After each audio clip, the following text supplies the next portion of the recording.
अस्सलामुअलैकुम और very good morning. Welcome to new Pakistan. मैं हूं आपके साथ अनवार खबर। नाजरीन, सबसे पहले हम बात करेंगे सेंचुरियन टेस्ट की, जहां जनूबी अफ्रीका ने दिलचस्प और सनसनीखेज मुकाबले के बाद पाकिस्तान को 2 विकेटों से शिकस्त देकर वर्ल्ड टेस्ट चैंपियनशिप के फाइनल में जगह बना ली है। और इस कामयाबी के साथ प्रोटीज ने इंग्लैंड में जून 2024 में होने वाले फाइनल के लिए क्वालिफाई भी कर लिया है, जो कि जून 2025 में होना है, जहां इनका मुकाबला भारत या ऑस्ट्रेलिया से हो सकता है। पहली इनिंग्स में पाकिस्तान 211 रन पर आउट हो गया, जबकि जनूबी अफ्रीका ने 301 रन बनाकर 90 रन की बढ़तरी हासिल की। इसके बाद पाकिस्तान की दूसरी इनिंग्स में 237 रन पर आउट होने के बाद प्रोटीज को 148 रन का हदफ मिला। तीसरे दिन के इख्तिताम तक हमने देखा कि पाकिस्तान के फास्ट बॉलर्स ने जनूबी अफ्रीका के जो बल्लेबाज हैं उनको सख्त मुश्किलात में डाले रखा और 27 रन पर 3 खिलाड़ी पवेलियन लौट चुके थे। मोहम्मद अब्बास ने चौथे दिन शानदार बॉलिंग का मुजाहरा करते हुए एडन माकरम और कप्तान टेम्बा बावूमा को पवेलियन भेजा, जिससे पाकिस्तान की जीत की उम्मीदें बढ़ गईं। लेकिन जनूबी अफ्रीका के रबाडा और जॉनसन ने आखिरी लम्हात में शानदार बैटिंग का मुजाहरा किया और पाकिस्तान की फतह की उम्मीदों को धुंधला दिया। रबाडा ने 26 गेंदों पर 31 रन की इनिंग्स खेली, जिसने प्रोटीज को फतह दिलवाई और जनूबी अफ्रीका ने आखिरी 2 विकेटों के साथ यह मैच जीता। पाकिस्तान की तरफ से अगर हम बात करें तो मोहम्मद अब्बास ने 6 विकेटें हासिल की, लेकिन अगर हम दीगर बॉलर्स की तरफ देखें, जिसमें नसीम शाह भी शामिल हैं, खुरम शहजाद भी शामिल हैं, इन दोनों ने मैच में कोई खातिर खा कामयाबी हासिल नहीं की। दूसरी तरफ जनूबी अफ्रीका की जो बॉलिंग लाइन है उसने पाकिस्तान के मिडल और लोअर ऑर्डर को मुकम्मल तौर पर नाकाम बनाया और मार्को जॉनसन ने 6 खिलाड़ियों को आउट करके मैच का पांसा पलट दिया। जनूबी अफ्रीका की इस कामयाबी के बाद न सिर्फ वो फाइनल में पहुंचे हैं, बल्कि उन्होंने साबित किया है कि वो आलमी सतह पर एक मजबूत टीम है। उनके फास्ट बॉलर्स और बैटर्स ने जिस अंदाज से पाकिस्तान को शिकस्त दी, उनकी शानदार टीम वर्क की भी अक्कासी करता है। वर्ल्ड टेस्ट चैंपियनशिप के फाइनल में जनूबी अफ्रीका का मुकाबला भारत या फिर ऑस्ट्रेलिया से हो सकता है, जो कि दोनों ही टीमें हालिया अरसे में शानदार फॉर्म में नजर आ रही हैं। जनूबी अफ्रीका ने इस चैंपियनशिप के दौरान West Indies, New Zealand, Bangladesh, Sri Lanka और पाकिस्तान के खिलाफ कामयाब सीरीज जीती हैं। पाकिस्तानी क्रिकेट टीम के स्टार बल्लेबाज बाबर आजम को ICC T20 cricketer of the year award के लिए नामजद किया गया है, जबकि नौजवान ओपनर साइम अयूब को emerging cricketer of the year award के लिए नामजद किया गया है। इन दोनों की नामजदगियां पाकिस्तान क्रिकेट के लिए बहुत ज़्यादा इंपॉर्टेंट एजाज़ है और उनकी शानदार कारकर्दगी को आलमी सतह पर भी तस्लीम किया जा रहा है। इसी हवाले से मजीद बात करेंगे। स्पोर्ट्स एनालिस्ट अब्दुल समी और ताबिश मीर ने हमें शो में ज्वाइन किया है। आप दोनों का बहुत शुक्रिया। समी, सबसे पहले मैं आपसे जानना चाहूँगा, सेंचुरियन टेस्ट में पाकिस्तानी टीम की शिकस्त की वजह आप क्या देख रहे हैं? एक बार फिर से हमारा जो बैटिंग ऑर्डर था वो कोलैप्स कर गया, या आपको लगता है कि मजमूई जो कारकर्दगी थी पूरी टीम की वो आपको लो एफर्ट दिखाई दी? जी बहुत शुक्रिया। देखिए, अगरचे हम ये टेस्ट मैच हारे हैं, बट हम उतनी बुरी तरह से नहीं हारे जो हमारा ट्रैक रिकॉर्ड रहा है, बल्कि निस्बतन हमने बेहतर क्रिकेट खेली है। आप जब 90 रन की लीड पहली इनिंग में आपके ऊपर हो और उसके बाद आप इस तरह से कम बैक करें और बिल्कुल आप उसको एक करीब ले आए मैच को, तो यकीनन ये पाकिस्तान क्रिकेट के लिए तो निस्बतन बेहतर खबर है। जहां तक आप खामियों पे बात करें तो खामियां तो आपको देखें, अगर हम इस पे मुख्तसरन बात भी करें तो मैं 3 चीजें इसमें समझता हूं। एक, हमारी बैटिंग मिडिल ऑर्डर का जो है हमेशा की तरह उस तरह से रिस्पांस ना देना। जैसे आप देख लें, दूसरी इनिंग में आपके जो खिलाड़ी 5 और 7 रन पे आउट हुए, अगर वो 20-20, 25-25 रन भी बनाते तो हम वो लीड उस तरह से ले जाते। या जिस तरह पहली इनिंग में आके हम उस तरह की लंबी पार्टनरशिप्स नहीं लगा सके, तो एक तो ये मिडिल ऑर्डर का जो है कोलैप्स होना एज यूजुअल, ये मैं समझता हूँ। दूसरी चीज जो आप देखें कि आपको कप्तानी में थोड़ा सा मेरे ख्याल में शान को और टाइम चाहिए। जिस तरह कल मैच हम बिल्कुल फंसा चुके हुए थे, 50 के करीब रन चाहिए थे, रबादा खेल रहे थे, तो ऐसे मौके पे आपने जिस तरह के अपने इजी सिंगल्स दिए, फिर आप देखें आमिर जमाल को आपने सारा दिन आपने उन पे ट्रस्ट नहीं किया, आपने बॉलिंग नहीं करवाई। आखिर में आके आप आमिर जमाल को ले आए और आमिर जमाल ने 1 ओवर में 15 रन 10-12 रन दे के मैच जो है एकदम से उस तरफ चला गया। तो दूसरी चीज मैं ये समझता हूँ, फिर आपने जो है उनकी पार्टनरशिप भी लगने दी है, वो आपने उस तरह से ब्रेक नहीं की। स्पिनर आप एक बॉलर शॉट खेले हैं, फिर आप मीर हमजा, मुझे समझ नहीं आई Mir Hamza left arm fast को आपने क्यों चांस नहीं दिया। आमिर जमाल की फिटनेस पे सवाल आ रहे हैं। उसके बाद एक स्पिनर की शायद कमी थी, इस टाइम ने जहाँ 2-3 ओवर किए, वो बॉल फंस भी रहा था, ब्रेक भी हो रहा था, तो आखिर में मेरा ख्याल में रबादा जो है वो शायद वो स्लिप में आउट ना होते जिस तरह वो खेल रहे थे। वो शायद डीप कवर या लॉन्ग ऑन पे आपको जो है वो उनको आउट करना था, आप थोड़ी फ्लाइटेड डिलीवरी करते, शायद उनको फंसा देते। तो ये मैं समझता हूँ कि जो कप्तानी का आंसर है वो भी उसमें थोड़ा बहुत शामिल है। लेकिन इसके बावजूद भी ये कोई बहुत बुरी खबर पाकिस्तान क्रिकेट के लिए नहीं है। सेंचुरियन बड़ा मुश्किल विकेट होता है और स्पेशली जिस तरह वो खेल रहा था, बड़ा अनइवन हो गया हुआ था विकेट, तो उसके ऊपर इस तरह से कमबैक करना, और ऑलमोस्ट साउथ अफ्रीकन जो टीम है वो ऐसे प्रेशर में नॉर्मली चोक कर जाती है। मेरे ख्याल में शायद हमारी मैनेजमेंट या कप्तान या प्लेयर्स शायद ये सोच रहे थे कि एकदम वो फिर चोक करें, लेकिन रबादा ने और हमारी थोड़ी सी वीकनेस और रबादा उनको वहां से निकाल के ले गए और वो डिजर्व करते हैं विन। उन्होंने अच्छी क्रिकेट खेली है। ठीक है। अच्छा ताबिश, आपसे मैं जानना चाहूंगा, आपको क्या लग रहा है, अब्बास ने जिस तरह से बड़ी शानदार बॉलिंग की है, जिस तरह से उन्होंने विकेट्स ली हैं, फिर भी हम जीतने में नाकाम रहे। अगर हम साउथ अफ्रीकन बॉलर्स की बात करें, उन्होंने बॉलिंग लाइनअप में भी जॉनसन ने 6 विकेटें ली और फिर मैच के एंड पर भी वो खड़े रहे, तो उनके बॉलर्स ने ही फिर हमें मैच हराया है, बैटिंग करते हुए भी और बॉलिंग करते हुए भी। जी बिल्कुल अनवर, बहुत शुक्रिया सबसे पहले। और जिस तरीके से अब्दुल समी ने बात की, बिल्कुल दुरुस्त फरमाया। पाकिस्तान टीम ने जिस अंदाज से परफॉर्मेंस का मुजाहरा किया, परफॉर्मेंस और बैटिंग पाकिस्तान टीम की आपने देखा होगा, कोलैप्स हो गई। पहली इनिंग्स हो या दूसरी इनिंग्स हो, 211 रन आप जब सेंचुरियन में कर रहे हैं तो इतने सूदमंद नहीं है आपकी क्रिकेट टीम के लिए। आप पहले बैटिंग करें, कम से कम आप 300 का जो है सेट करें स्कोर, और इसके बाद आप आगे जाएं। लेकिन जिस अंदाज से पाकिस्तान टीम ने पहली इनिंग्स में बैटिंग की, बड़ी मायूसकुन बैटिंग की, फिर दूसरी इनिंग में जिस अंदाज से पाकिस्तानी बैटर्स ने बैटिंग का मुजाहरा किया, और आपने पहली इनिंग्स में भी उन्हें काफी टाइम दे दिया। आपके गेंदबाजों ने पहले उन्हें दबोचना था, लेकिन फिजूल में आपके जो गेंदबाज थे उन्होंने उनकी टेल को 100 रन बनाने का मौका दिया और वो वहां भी पार्टनरशिप हुई। अब आप देखें ये मुसलसल और तसलसल के साथ जो गलतियां पाकिस्तान टीम ने की, गलतियां शान की क़यादत में होती हुई दिखाई दे रही हैं। पाकिस्तानी की बल्लेबाज नहीं चलते, पाकिस्तानी गेंदबाज नहीं चल पाते। लेकिन ये एक अच्छी खबर है कि मोहम्मद अब्बास का वापस से जो है टीम में वापसी हुई और वो अपने उस रिदम में दिखाई दे रहे थे।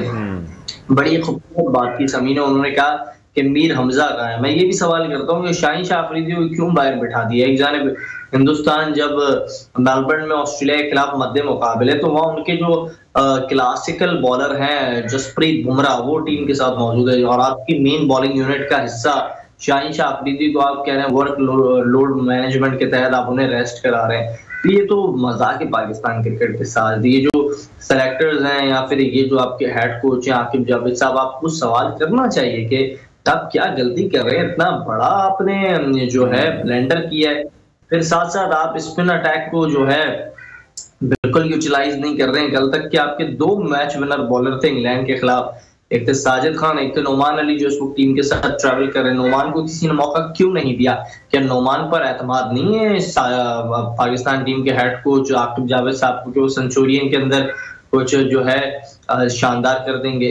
तो ये तो अदम एतमाद का जो मुजाहरा है इस वक्त हो रहा है। सिर्फ शान जिम्मेदार नहीं है, मैं समझता हूँ आकिब जावेद भी जिम्मेदार हैं, और दीगर तमाम वो आला ओहदेदारान जो पाकिस्तान क्रिकेट के अंदर अपनी खिदमत सर अंजाम दे रहे हैं, उनमें सब में जो है एतमाद की कमी है। अब किसी को कप्तान से एतमाद नहीं है, कप्तान को खिलाड़ियों से एतमाद नहीं है, तो फिर हेड को अपनी कोचिंग पैनल से एतमाद नहीं है, सेलेक्टर्स को अपने सेलेक्टर से एतमाद नहीं है। तो आगे खावा बिगड़ा पाकिस्तान क्रिकेट का। आपको और मुझे तो इस बात का बहुत अंदाजा हो गया है कि यहाँ ट्रस्ट फैक्टर कितना कम है। और मैं ये भी चीज को ऐड ऑन करूंगा, आपने जिस तरीके से रन्स दिए, ये रन्स शान में मेरे ख्याल से जो कप्तानी करने की सलाहियत है वो सलाहियत तो है, लेकिन हाँ जब उनकी टीम में 2 और कप्तान मौजूद है, एक नायब कप्तान मौजूद है। आप देखें मोहम्मद रिजवान इस वक्त एक यूनिट की कप्तानी कर रहे हैं व्हाइट बॉल की, और सलमान अली आगा नायब कप्तान है उसी यूनिट के, और साथ साथ बाबर आजम भी कप्तानी माजी में कर चुके हैं। तो इतने बड़े नाम हो मौजूद और फिर इतने सारे जो है साबिक कप्तान और कप्तान जब मौजूद हो टीम के अंदर, तो फिर मैं नहीं समझता कि किसी खिलाड़ी के लिए मुश्किल होती है। लेकिन इस बात को मुश्किल बनाया जाता है पाकिस्तान क्रिकेट में। ठीक है। अच्छा समी, आप एग्री करेंगे ताबिश की बात से कि वर्कलोड मैनेजमेंट के तहत जो शाहीन को रेस्ट दिया गया वो नहीं देना चाहिए था? हमने देखा इंजरी के बाद से जब उनकी वापसी हुई है उनको काफी मुश्किल का सामना करना पड़ा। अब उनकी जो पेस है वो एक बार फिर से वापस आ रही है।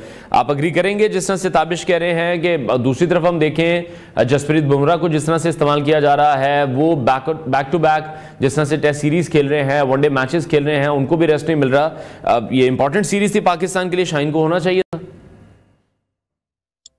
देखें, दुनिया में जो क्रिकेट है अभी बहुत मॉडर्न हो चुकी है और उसमें ये टर्म तो एग्जिस्ट करती है। आप वर्कलोड मैनेजमेंट करते हैं और अपने जो है स्टार प्लेयर्स को आप रेस्ट देते हैं प्लानिंग के तहत।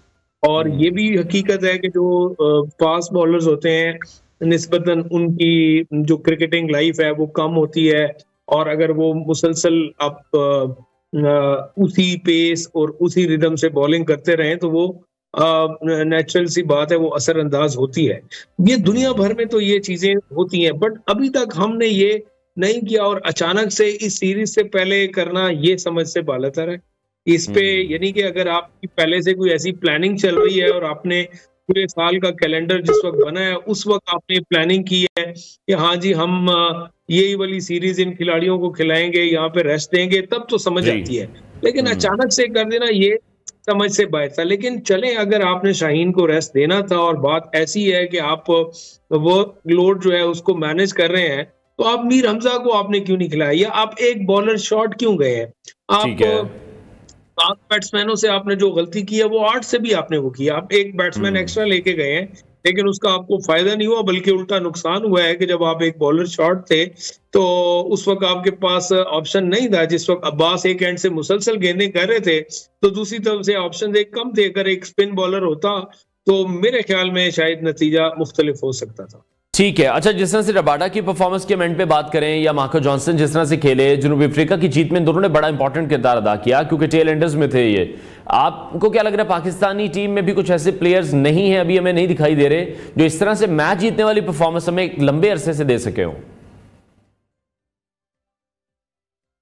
बिल्कुल, लेकिन हम ये कंपैरिजन शायद थोड़ा सा गलत होगा। और कि अगर आप टेल एंडर्स को मेन जो है मिडिल ऑर्डर से उसका कंपैरिजन करें, टेल है, टेल कभी चलती है कभी नहीं चलती। ये हकीकत बात है कि रबादा अच्छा खेले हैं और उन्होंने अटैक किया पाकिस्तानी बॉलर्स को, लेकिन मैं उनके अच्छा खेलने से ज्यादा तो शुरुआत अपनी बॉलिंग और अपने कैप्टेंसी को ठहराऊंगा। मैं फिर ये कहूंगा कि हाँ, आपको आमिर जमाल को आपने सारा दिन बॉलिंग नहीं करवाई तो उस वक्त इस क्रूशियल स्टेज पे आपको उनको बॉलिंग नहीं देनी चाहिए थी। कोई एक ओवर था जो एकदम से मैच हमसे दूर ले गया, शायद वो 1-2 ओवर बैटिंग होते हम विकेट निकाल सकते थे। तो उनकी बैटिंग से ज्यादा जो है हमारी बॉलिंग का शायद कसूर है। और मिडिल ऑर्डर में हमें इस दफा थोड़ा सा ये है कि सऊद शकील, अगर से हम मैच आ रहे हैं लेकिन सऊद शकील उनका कॉन्फिडेंस बड़ा होगा, बाबर आजम की किसी हद तक फॉर्म में वापसी हुई है, तो ये भी हमारे लिए एक प्लस है इस टेस्ट से लेने के लिए। ठीक है। और जनूबी अफ्रीका की फाइनल में रसाई को आप किस तरह से देख रहे हैं? अब इनका मुकाबला या भारत से होगा या ऑस्ट्रेलिया से होगा? इन दोनों टीमों से मुकाबला करने की सलाहियत, अहलियत आपको लगता है साउथ अफ्रीका में है? क्योंकि जिस तरह से पहले भी हमने बात की कि ऐसी सिचुएशन में कहीं ना कहीं साउथ अफ्रीकन टीम चोक कर जाती है, लेकिन पाकिस्तानियों ने मौका जरा जाया कर दिया। बिल्कुल जी, साउथ अफ्रीका चोकर्स होने के लिए ये मशहूर हैं, बट इस दफा उन्होंने इस चीज की भी नफी की है। और अगर वो इस हद तक आए हैं तो इसमें यकीनन उनको क्रेडिट जाता है। टेस्ट क्रिकेट उन्होंने नो डाउट अच्छी खेली है और उन्होंने उसका मेयार ऑस्ट्रेलिया और इंडिया की टीम के मुताबिक ही रखा है, यानी उसी तरह की क्रिकेट खेल रहे हैं, तभी वो इधर आए हैं। और अगर ये फाइनल खेलने जा रहे हैं तो ये इसको डिजर्व करते हैं और फाइनल में भी उनको टफ टाइम देंगे, ऐसी क्रिकेट खेलेंगे जिसका इन्होंने इधर खेली है। हाँ, ये जरूर है कि वो उनका होम ग्राउंड का एडवांटेज इनको नहीं होगा, वो थोड़ा सा एक इनके लिए इशू होगा, क्योंकि अपने होम ग्राउंड पे ये बहुत तगड़ी टीम बन जाते हैं, इनको हराना और सब कॉन्टिनेंट की टीमों को इधर जाके इनको हराना बड़ा मुश्किल होता है। तो नो डाउट उन्होंने अच्छी क्रिकेट खेली और वो ये डिजर्व करते हैं फाइनल। ठीक है। अच्छा, दूसरी तरफ पाकिस्तान के लिए आप किस तरह से देख रहे हैं? वर्ल्ड टेस्ट चैंपियनशिप की अगर हम बात करें तो उसमें आगे बढ़ने के लिए पाकिस्तान को कौन सी स्ट्रेटजी जरूरी है पाकिस्तान के लिए? इस साल की जो आपकी चैंपियनशिप है वो तो आप उसमें आप 5 नंबर पे आए गए, 6 नंबर पे हैं टेस्ट चैंपियनशिप की। आपने एक बुरा फेज गुजारा है, अभी आप उससे निकल रहे हैं, आपके कप्तान बदल गए हैं, आपके पास नया टैलेंट आ गया है। इस उसके बाद भी आपको कॉन्फिडेंस आएगा। अगला मैच है, आप अगले मैच में कम बैक कर सकते हैं।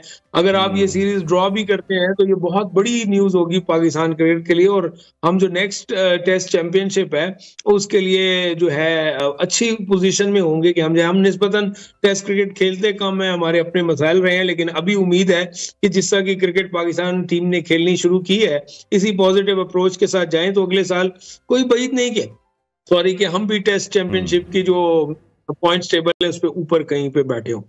ठीक है ताबिश, आपसे मैं जानना चाहूंगा बाबर आजम की जिस तरह से T20 cricketer of the year के लिए नामजदगी है उस पर आपका क्या कमेंट है? फिर साइम अयूब की emerging cricketer of the year के लिए नामजदगी हुई है, ये कैसा मैसेज है साइम के लिए या जो नौजवान प्लेयर्स हैं उनके लिए? बिल्कुल अनवार, आप देखें छोटे कद के बड़े खिलाड़ी बन चुके हैं साइम अयूब, और उन्होंने जिस अंदाज से बल्लेबाजी का मुजाहरा किया, उन्होंने अपने तमाम नाक़िदों को खामोश कर दिया। और यही बात होती है एक परफॉर्मर की कि वो बल्ले से जो है जवाब देता है। बाबर आजम पर बड़ी निगाहें हैं सहरा के, वो उन अजीम बल्लेबाजों में से एक अजीम बल्लेबाज हैं जिन पर काफी ज्यादा निगाहें हैं। पाकिस्तान के लिए वो काफी ज्यादा फेवरेट है। जब वो हिंदुस्तान 2023 में पहुंचे थे तो आपने देखा था कि उनका कितना शानदार इस्तकबाल हुआ था। उसकी वजह यही है कि बाबर आजम जो है उनके पास क्लास तो मौजूद है, लेकिन एक उनसे गिला होता है शायकीन क्रिकेट का, जो क्रिकेट एक्सपर्ट्स हैं या फिर जो क्रिकेट के तालिबे इल्म है, वो यही बात करते हैं कि बाबर आजम अगर गुड फिनिशर बन जाए या फिर अपनी जिम्मेदारियों को और अच्छे से समझ लें और एक बड़ी इनिंग्स खेलने वाले बड़े खिलाड़ी बन जाए। आप देखें 71-100 कर दी विराट कोहली ने। विराट कोहली पर आज भी निगाहें, ऑस्ट्रेलिया के अंदर जब वो जाते हैं उनका बल्ला चलता है। उन्होंने पहले टेस्ट में जो है ऑस्ट्रेलिया के खिलाफ जो परफॉर्मेंस का मुजाहरा किया जसप्रीत बुमराह की क़यादत में, जिस अंदाज से वो खेले, उन्होंने बताया कि कितने बड़े खिलाड़ी हैं वो। तो इस तरह का जो है अप्रोच रखनी होगी। बाबर आजम ने अब ये तो फैसला कर लिया कि वो कप्तानी नहीं करेंगे और अपनी बल्लेबाजी पर तवज्जो देंगे, तो इसका जो सुधार है या फिर इसका जो निखार है वो यकीनी तौर पर आना चाहिए उनकी बैटिंग में और दिखाई देना चाहिए। साथ साथ हम ये भी देख रहे हैं कि इस वक्त जो पाकिस्तानी परफॉर्मर्स हैं उनको जहां सोचना होगा इन हवालों से, तो दूसरा ये कि जो आईसीसी के जो अवार्ड्स हैं जिसमें हमारे खिलाड़ी नामजद होते हैं, पिछले 3-4 साल से तो आप देखें खिलाड़ी नामजद तो हो रहे थे, बाबर हो, रिजवान हो, शाहीन हो, ये नामजद हो रहे थे, आया शादाब भी नामजद हो रहे थे, लेकिन हम कोई बड़ा इवेंट जीत नहीं पा रहे थे, हम किसी बड़े इवेंट में उस तरीके से हिस्सा नहीं ले पा रहे थे। तो ये एक बड़ा सेटबैक है। ये खिलाड़ियों के अपने इंडिविजुअल्स जो हैं अवार्ड्स तो मिल जाते हैं, लेकिन पाकिस्तान कहीं तनहा रह जाता है, कहीं खोस आ जाता है, कहीं गायब हो जाता है। तो ये नहीं होना चाहिए, मैं तो ये समझता हूँ। ठीक है, अच्छा जिम्बाब्वे के जो सिकंदर रजा हैं या दीगर खिलाड़ी हैं उनके साथ भी मुकाबला है अब इन दोनों का, आपके ख्याल में बाबर आजम और साइम अयूब के जीतने के इम्कानात क्या होंगे? बिल्कुल, आप देखें जिम्बाब्वे के सिकंदर रजा हैं या फिर दीगर जो खिलाड़ियों के से मुकाबला है बाबर आजम का, उनके पॉइंट्स काफी अच्छे हैं बाबर आजम के। आप देखें बाबर आजम और जो दीगर खिलाड़ी हैं उनको अप्रोच और उनको जो एक्सपोजर है वो इंटरनेशनल सतह पर बहुत ज्यादा मिलता है और उन्हें अपॉर्चुनिटीज बहुत ज्यादा मिलती है। जिम्बाब्वे जो है वो एक एसोसिएट टीम है, उन्हें वर्ल्ड कप में बड़ी मुश्किल से चांस मिलता है अगर वो क्वालिफाई करते हैं। लेकिन सिकंदर रजा जिस अंदाज से खेले, सिकंदर रजा आप देखें बांग्लादेश की तरफ से चंद अच्छे खिलाड़ियों में से एक खिलाड़ी हैं, उनकी जानिब से विलियमसन एक अच्छे बैट्समैन थे, तो दूसरी तरफ सिकंदर रजा थे। उससे पहले टेलर नाम करके जो बैट्समैन वहां से आते थे। तो चंद ही खिलाड़ी हैं उन टीम के पास, लेकिन आया सिकंदर रजा जो है जिनके ताल्लुक लाहौर से था, बड़े अच्छे बैटिंग का मुजाहरा करते हैं, ऑलराउंडर है। तो बड़ी खुशाइन बात है कि एक एसोसिएट टीम के भी खिलाड़ी सामने आए हैं। बहुत शुक्रिया स्पोर्ट्स एनालिस्ट ताबिश मीर और अब्दुल समी हमारे साथ इन कॉन्वर्सेशन थे। ब्रेक लेते हैं नाज़रीन, ब्रेक के बाद आपको दोबारा ज्वाइन करेंगे।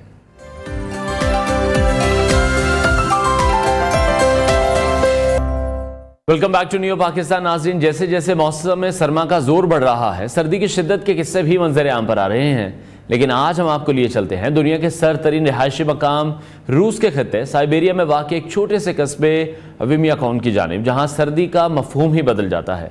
यहां दर्जा हरारत -40 डिग्री सेंटीग्रेड पर पहुंच चुका है और आने वाले दिनों में यह -48 डिग्री तक गिरने की पेशगोई है। याद रहे ये वही मकाम है जहां 1933 में दुनिया के मुसद्दिका तौर पर सबसे कम दर्जा हरारत यानी -67.7 डिग्री सेंटीग्रेड रिकॉर्ड किया गया था। विमियाकोन का मतलब है कभी ना जमने वाला पानी, जो कि इस इलाके के करीब वाक़े एक गर्म चश्मे की तरफ इशारा करता है। लेकिन सर्दियों में यहाँ ये नाम हकीकत के बरक्स महसूस होता है, क्योंकि पानी बहने के बजाय मुकम्मल तौर पर जम जाता है और यहाँ की ज़िंदगी किस कदर सख्त होती है इसका अंदाज़ा इस बात से लगाया जा सकता है कि यहाँ पर गाड़ियों को 24 घंटे चलाए रखना पड़ता है ताकि उनके इंजन ना जम जाएं। लोग घर के अंदर भी इस कदर सर्दी बर्दाश्त करते हैं कि पाइपलाइंस के जम जाने के खतरे की वजह से जो वॉशरूम्स हैं वो भी बाहर बनाए जाते हैं। खाने के लिए फसलों का तस्वुर नहीं है, इसलिए मकामी लोग मुंजमद गोश्त और दीगर सख्त सर्दियों की ग़िज़ा पर इन्हिसार करते हैं। आप भी यकीनन ये सोच रहे होंगे कि इतने सर्द इलाके में रहने का जवाज़ क्या हो सकता है, क्या ऐसी मजबूरी है, क्या ऐसी वजूहात हैं। माहिरीन ये बताते हैं कि यहाँ के लोगों को अपनी जगह और तर्ज ज़िंदगी पर फ़ख्र है। उनके नज़दीक ये ना सिर्फ उनके अज़्म और हौसले की अलामत है बल्कि यह खित्ता उनकी शनाख्त भी है। विमिया कोन में रोज़मर्रा की ज़िंदगी सर्दियों में एक चैलेंज बन जाती है, यहाँ तक कि किसी फ़र्द की वफ़ात के बाद तदफीन के लिए ज़मीन खोदने से पहले बर्फ़ को कई दिन तक आग जलाकर पिघलाना पड़ता है। और हैरत की बात यह है कि यहाँ के वकील सर्दियों में भी स्कूल, बैंक और दीगर बुनियादी सहूलतों के साथ ज़िंदगी गुजार रहे हैं। यह कस्बा एडवेंचर के शौकीन सयाहों के लिए एक पुरकशिश मकाम बन चुका है। हर साल यहाँ एक मैराथन रेस भी होती है जिसमें लोग मनफी दर्जा हरारत में 35 किलोमीटर का फासला तय करते हैं। तो नाज़रीन, विमिया कौन हमें यह सबक देता है कि इंसानी हौसला और अज़्म किसी भी कुदरती चैलेंज का मुकाबला कर सकता है। चाहे मौसम की शिद्दत कितनी ही ज़्यादा क्यों ना हो, इंसान अपनी ज़िंदगी को बेहतर बनाने के लिए हर मुमकिन तरीका ढूंढ ही लेता है। लेकिन सवाल यह है कि क्या हम भी अपने चैलेंजेस का सामना इसी अज़्म के साथ करते हैं जैसा कि यहाँ के लोग हमें करते दिखाई दे रहे हैं। वो अपने इस इलाके को छोड़ने के लिए तैयार नहीं है, वो यहीं पर रहना चाहते हैं, उन तमाम चैलेंजेस को फेस करना चाहते हैं। ये जो हमने स्टोरी आपके साथ शेयर की, आपको कैसी लगी कमेंट सेक्शन में अपनी आरा से हमें ज़रूर आगाह कीजिएगा। ब्रेक लेते हैं, ब्रेक के बाद आपको दोबारा ज्वाइन करेंगे।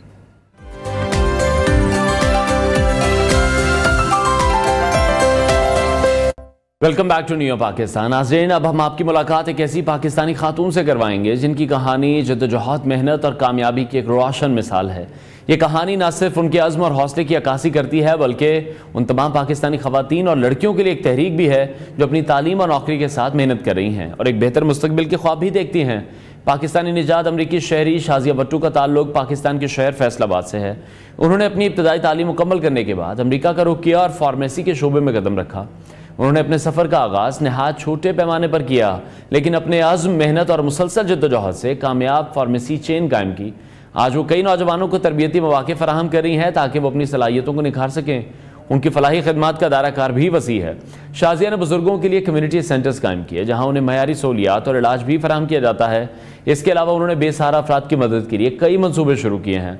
पाकिस्तान की ख़वातीन के लिए शाजिया भट्टू की ये कहानी ख़ास तौर पर अहम है क्योंकि उनको हौसला देती है कि वो अपने ख्वाबों को हकीकत में बदलने के लिए जद्दोजहद करें। शाजिया की कामयाबी ये साबित करती है कि मुश्किलात और चैलेंजेस के बावजूद एक औरत अपनी मेहनत से न सिर्फ कामयाब हो सकती है बल्कि दूसरों की ज़िंदगियों में भी मुस्बत तब्दीली ला सकती है। हमें ज्वाइन कर रही हैं शाजिया भट्टू, पाकिस्तानी निजात अमरीकी बिजनेस वुमेन हैं। शाजिया साहिबा, बहुत शुक्रिया हमें शो में ज्वाइन करने के लिए। अब जानना मैं चाहूँगा कब आप अमरीका में मुंतकिल हुई और वहाँ के जो इब्तदाई हालात थे उन्होंने आपको क्या सबक सिखाया? बिस्मिल्लाहिर्रहमानिर्रहीम, अस्सलाम वालेकुम। बहुत शुक्रिया आप लोगों को मुझे अपने प्रोग्राम में बुलाने का और मुझे मौका देने का।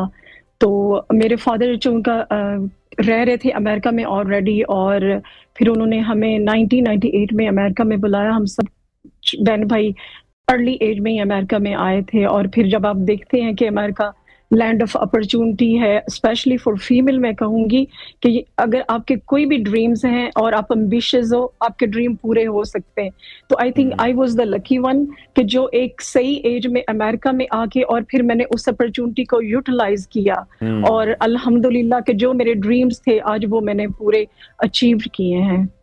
ठीक है, अपनी कामयाबी के इस सफ़र को, जीरो से हीरो के सफ़र को कैसे बयान करेंगी आप?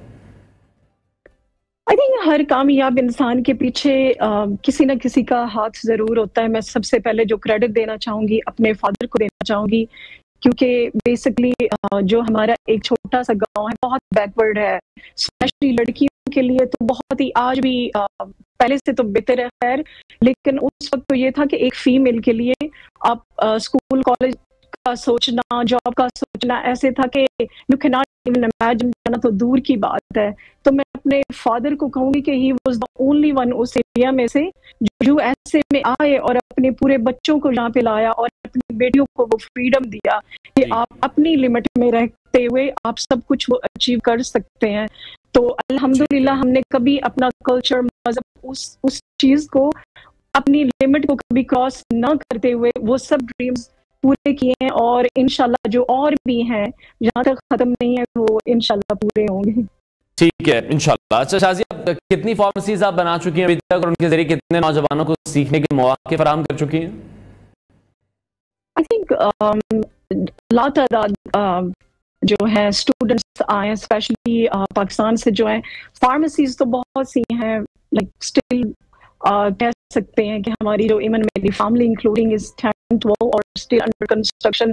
और उसका जो एक सिलसिला है, क्योंकि मैंने 2013 में अपनी पहली फार्मेसी बनाई थी, तो उसके बाद एवरी ईयर हम एक फार्मेसी ओपन करते थे और फिर उस तरीके से जितनी भी नई लड़कियां होती थी, इवन मैं समझती हूँ कि मेरे आने से, क्योंकि चूंकि मेरी जो फैमिली थी बहुत कंजर्वेटिव थी और बड़ी कंट्रोलिंग स्पेशली फीमेल्स के लिए, तो जब मुझे अपॉर्चुनिटी मिली और मेरे फादर ने मुझे ओके किया था, तो उसके बाद ये जो एरिया है ब्रुकलिन का, न्यूयॉर्क का एक ब्रुकलिन एरिया है, ये ब्राइटन बीच का एरिया कहा जाता है।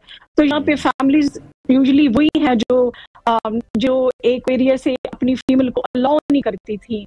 तो मेरे फादर ने जब ओके किया तो फिर मुझे मौका मिला और लोगों ने मुझे काफी सपोर्ट किया। सो एक फार्मेसी के बाद फिर दूसरी फार्मेसी, और जितनी फार्मेसीज होती जाती थी, फिर जितनी लड़कियां आती थी, उनके पेरेंट्स जब मुझे देखते थे तो उनको लगता था कि अगर ये लड़की कर सकती है तो हमारी बेटियां क्यों नहीं कर सकती।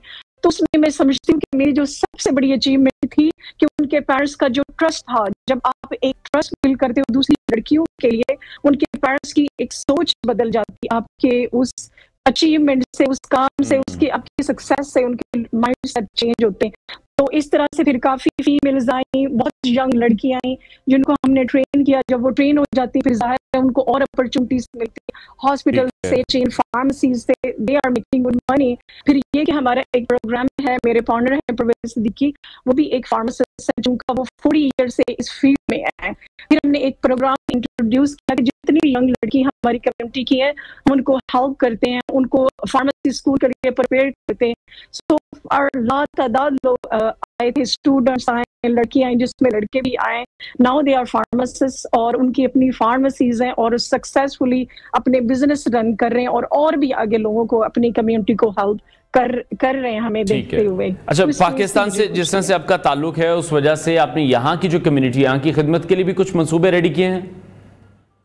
ऑफ कोर्स पाकिस्तान के लिए तो जाहिर है आपका दिल तो वही है, क्योंकि मेरे फादर ने पूरी लाइफ यहाँ पे गुजारी और फिर जब उनकी आखिरी जो टाइम था वो पाकिस्तान में, तो हमारी जो पाकिस्तान से हमारे रूट्स हैं वो तो कोई खत्म नहीं कर सकता। और यकीन करें कि जो ओवरसीज पाकिस्तानी है, जब आप खाना भी खाते हैं तो आपको पीछे बहन भाई जरूर याद आते हैं कि वो किस हाल में है। तो उस वजह से उनके लड़कियों के लिए काफी मैंने सोचा कि फीमेल जो एम्पावरमेंट है ना, विमेन एम्पावरमेंट, वो बहुत जरूरी है। चूंकि हमारे 65% आबादी हमारी वो घर में बैठ के खाती, जो हमारी फीमेल्स है, मेल्स यूजुअली जाते हैं रोजगार तलाश करते, तो वो बहुत जरूरी कि हम उनको ट्रेन करें, नॉट ओनली के तालीम में जाएं, उनको स्किल्स ऐसे दें कि वो एक इनकम जनरेट कर सके और अपनी फैमिली को सपोर्ट कर सके। नो मैटर अच्छा टाइम आए, उसके बाद अगर बुरा टाइम आता तो आपको पता नहीं है कि उसको कैसे हैंडल करना है। सो अभी जो है सो फार हमने सिलसिला किया है कि कम्युनिटी सेंटर वहाँ पे एक दस्तरखान बनाया जहाँ पे एवरीडे 500 लोग खाना खाते हैं। उसके अलावा जितनी ऑर्फन्स फैमिली उनको मंथली जाते हैं, क्योंकि जाहिर है वहाँ पे गांव में देहात में औरतों को वो अपॉर्चुनिटी नहीं है कि वो जॉब्स कर सके। तो ये कि उनके बच्चों को उतने जाता है मंथली, ऑलमोस्ट अभी हमारी 70 फैमिलीज हैं जिनको मंथली जाता है और फिर ये सिलसिला जारी होते वो ज्यादा से ज्यादा हो रहा है और हम चाहते हैं कि वो इंडिपेंडेंट हो, लाइफ में कुछ करें। ठीक है। अच्छा, किन चैलेंजेस का आपको वहां पर जाकर शुरू में सामना करना पड़ा, फिर उस पर किस तरह से ओवरकम किया आपने? यूएसए में तो आके बहुत कम आपको चैलेंजेस का सामना करना पड़ता है। वो तो समझ लो कि हर कंट्री में बीइंग ए फीमेल आपको बहुत से चैलेंजेस, बहुत सी चीज़ों को फेस करना पड़ता है, बहुत सी प्रॉब्लम्स आती हैं। लेकिन ये है कि अगर आपको कामयाब होना है ना, तो फिर उन मुश्किलों को मुश्किलें नहीं देखें, वो तो is a part of life. और ये नहीं सोचे कि अभी मुझे मुश्किल आ रही, बाद में आसानी हो जाएगी। मैं समझती हूँ कि जितने आप सक्सेसफुल होते हो उतनी ज्यादा मुश्किलें मुश्किलें भी बढ़ती हैं आपकी लाइफ में, कभी मुश्किलें आना बंद नहीं होंगी। ऑफ कोर्स आप जब अचीव करते हो आप में कॉन्फिडेंस आता है, जब कॉन्फिडेंस आता है आपको मुश्किलें मैनेज करना आती है, तो मेक श्योर कि आपको वो मुश्किलें चैलेंज करना आए, उसके बाद हर चीज आपको आसान लगेगी। ठीक है, अब फ्यूचर के आपके क्या प्लान्स हैं, क्या विजन है, किस तरह से आप चाहती हैं मजीद लोगों की जिंदगियों को बेहतर बनाना? फ्यूचर में पाकिस्तान के तो प्रोजेक्ट्स हैं ही, और यहाँ पे जो मेरे प्रोजेक्ट्स हैं कि हमारी अभी काफ़ी माशाल्लाह कम्युनिटी है। सबसे बड़ा होगा कि अभी जैसे पाकिस्तान से एवरीडे बहुत से स्टूडेंट्स आते हैं जो मेडिकल के स्टूडेंट हैं और फार्मेसी के स्टूडेंट्स हैं जिन्होंने ग्रेजुएट किया पाकिस्तान से, तो यहाँ पे आते हैं, उनको कोई गाइड करने वाला नहीं, तो हमारे एक प्रोग्राम है, वो जैसे ही आते हैं हम उनकी हेल्प करते हैं, उसी फील्ड में वो जाते हैं ताकि उनको अपॉर्चुनिटीज मिल सके, उनको हम गाइड कर सके। जो सबसे बड़ा यहाँ पे मसला होगा ना, वो जो आने वाली जनरेशन में होता है, ये भी होता है कि हम अमेरिका में रह रहे हैं, इस माहौल में हमारे बच्चे कहीं कोई दूसरा माहौल अडॉप्ट नहीं करें, तो उसमें नॉट ओनली मैम इंशाल्लाह नेक्स्ट ईयर तक हमारा जो एक इस्लामिक कम्युनिटी सेंटर होगा जिसमें आफ्टर स्कूल जो बच्चे होंगे जिनकी एज 3, 4 to 12 ईयर्स तक, उनको फ्री जो है इस्लामिक एजुकेशन दी जाएगी, उनको इस्लामियात के बारे में, उसको अपने पाकिस्तान के बारे में, अपने कल्चर के बारे में और उन तमाम चीज से उनको आगाह किया जाएगा, उनको उस तालीम उनको दी जाएगी कि हम कहाँ से बिलोंग करते हैं, हमारी हिस्ट्री क्या है, ताकि वो भूलें ना कि हमारे रूट्स, हमारी हिस्ट्री और हम कहाँ से बिलोंग करते हैं। तो इंशाल्लाह बहुत से प्रोजेक्ट्स हैं, ये एक ही प्रोजेक्ट नहीं है। ठीक है, और ये सबसे ज़्यादा ज़रूरी है कि वुमेन एम्पावरमेंट पर भी काम किया जाए। बहुत शुक्रिया। पाकिस्तानी निजात American business women Shazia Bhattu साहिबा हमारे साथ इन कॉन्वर्सेशन थी। ब्रेक लेते हैं नाज़रीन, ब्रेक के बाद आपको दोबारा ज्वाइन करेंगे।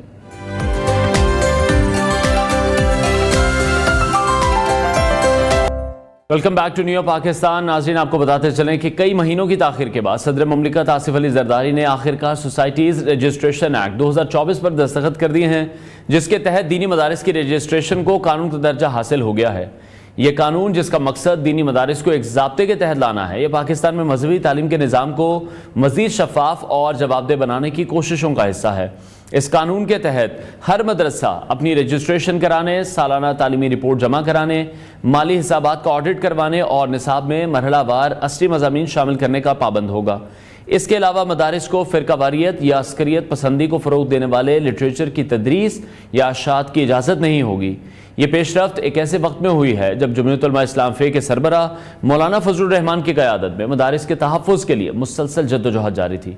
इस कानून की मंजूरी पर JUIFA ने खुशी का इजहार किया है, जबकि मौलाना फजलुर रहमान ने इसे पार्लियामेंट और आइन की बालादस्ती की जीत करार दिया है। दूसरी जानिब वफाकी वज़ीर इत्तलात अता तारड़ ने खैबर पख्तूनख्वा हुकूमत पर करप्शन के संगीन इल्ज़ामात आयद करते हुए वाइट पेपर जारी किया है, जिसमें दावा किया गया है कि 10 माह के दौरान 152 अरब रुपए की बेज़ाब्तगियाँ सामने आई हैं।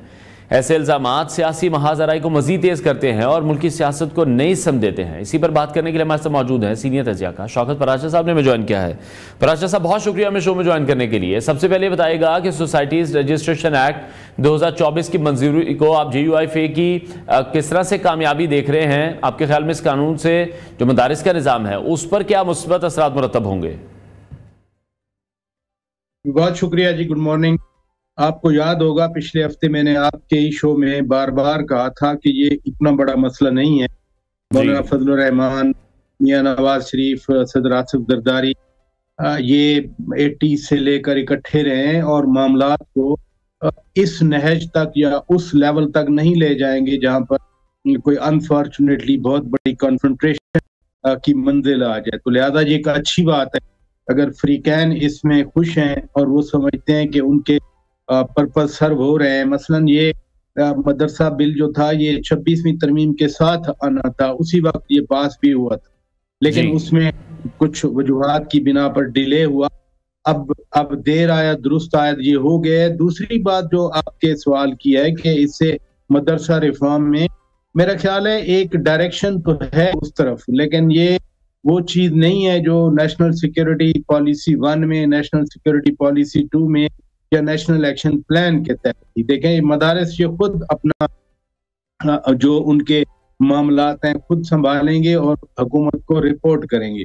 प्लस ये जो बिल आया है ये सिर्फ इस्लामाबाद की हद तक है। हाउ अबाउट बलूचिस्तान या खैबर पख्तूनख्वा या रिमोट एरियाज जहाँ पर प्रॉब्लम बनते हैं। लेकिन मैं फिर कहूंगा कि अच्छी बात है सियासी बसीरत के जरिए इस मामले को हल किया गया। सड़कों पर आकर फैसले करने के कल्चर को फरोग देने की बजाय गुफ्तो शुनीद का रास्ता अख्तियार किया गया, जो कि पाकिस्तान के आज के कॉन्टेक्स्ट में बहुत अहम। ठीक है प्राची साहब, जिस तरह से आपने कहा कि हो ही जाना था, लेकिन बात यह भी है कि मौलाना फजलुर रहमान जो कहते हैं वो पाकिस्तान पीपल्स पार्टी या मुस्लिम लीग नवाज को वो मानना ही पड़ता है।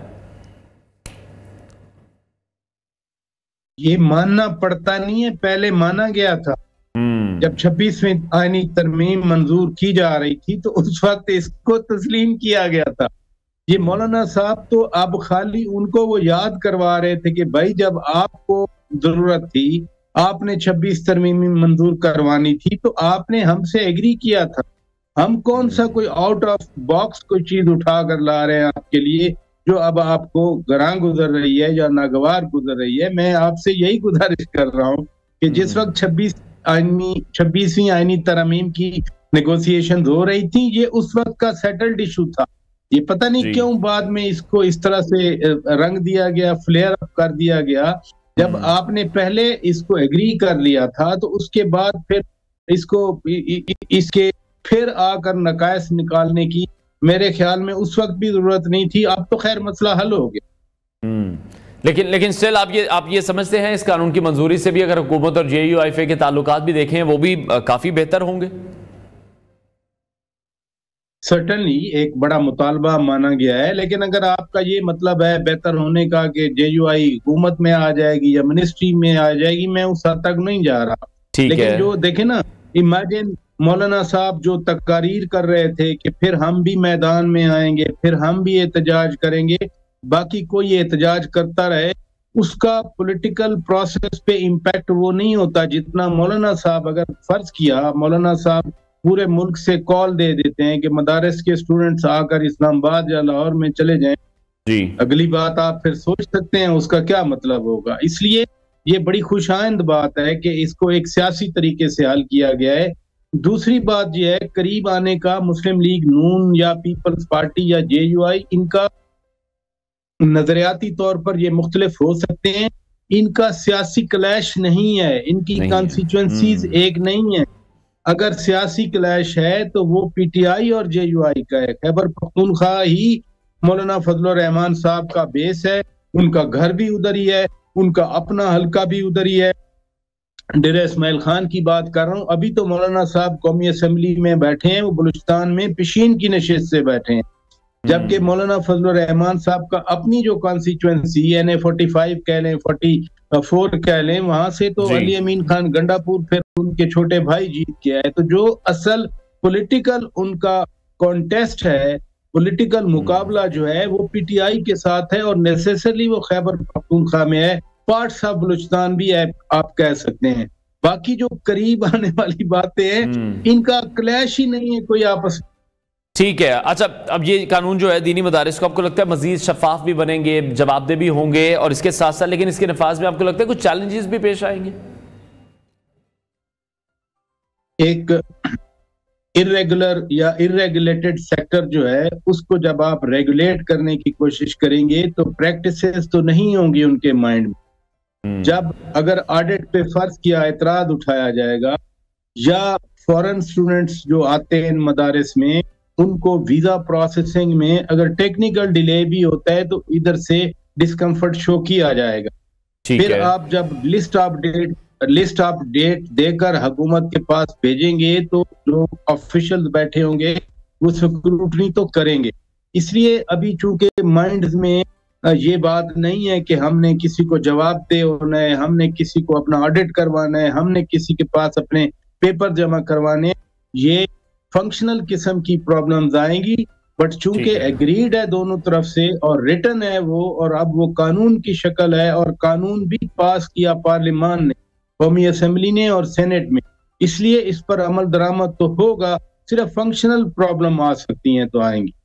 ठीक है। अच्छा, दूसरी तरफ हम देख रहे हैं कि वफाकी वज़ीर इत्तलात अताउल्लाह तारड़ की जानिब से खैबर पख्तूनख्वा हुकूमत पर कुछ इल्ज़ाम लगाए गए हैं, करप्शन के इल्ज़ाम हैं। आपको क्या लगता है कि इस हद तक ठोस इल्ज़ाम है, और ऐसे वक्त में जब हुकूमत और पाकिस्तान तहरीक इंसाफ के दरमियान मुज़ाकरात का सिलसिला भी जारी है, फिर मुज़ाकरात भी इस तरह के इल्ज़ाम से सबूताज होते हैं?